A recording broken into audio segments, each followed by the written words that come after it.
آپ کو اپڈیٹ کریں کہ وزیراعظم اور فیلڈ مارشل عاصم منیر کی مکہ مکرمہ میں عمرے کی ادائیگی SM اسحاق ڈار، خواجہ آصف، عطا تارڑ اور دیگر نے بھی عمرے کی سعادت حاصل کی ہے۔ پاکستانی وفد نے ملک و قوم کی ترقی اور خوشحالی، اس کے ساتھ ساتھ عالمی امن کے لیے بھی دعائیں کی گئی ہیں۔ وزیراعظم شہباز شریف اور فیلڈ مارشل سید عاصم منیر کی جانب سے یہ عمرے کی ادائیگی کی گئی ہے، عمرے کی سعادت حاصل کی گئی ہے۔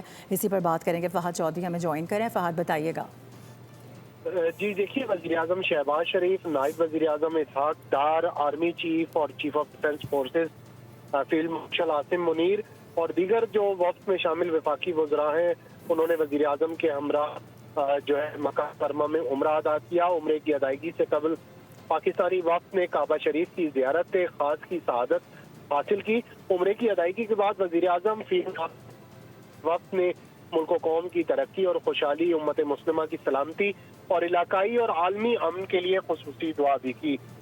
جی ٹھیک ہے فہد، بہت شکریہ۔ اس حوالے سے آپ کو اپڈیٹ کر رہے ہیں، کچھ مناظر بھی دکھا رہے ہیں کہ وزیر اعظم اور فیلڈ مارشل کی جانب سے عمرے کی ادائیگی کی گئی ہے۔ مکہ مکرمہ میں موجود ہیں اسحاق ڈار بھی، خواجہ آصف اور عطا تارڑ بھی ہیں۔ ان لوگوں نے بھی عمرے کی سعادت حاصل کی ہے۔ پاکستانی وفد نے ملک و قوم کی ترقی اور خوشحالی، عالمی امن کے لیے بھی دعا کی ہے۔ اس سے پہلے ہم نے یہ دیکھا کہ گزشتہ روز اسحاق ڈار کی جانب سے روضہ رسول صلی اللہ علیہ وآلہ وسلم پر بھی حاضری دی گئی تھی۔ سبسکرائب کریں اور بیل دبائیں تاکہ کوئی خبر رہ نہ جائے۔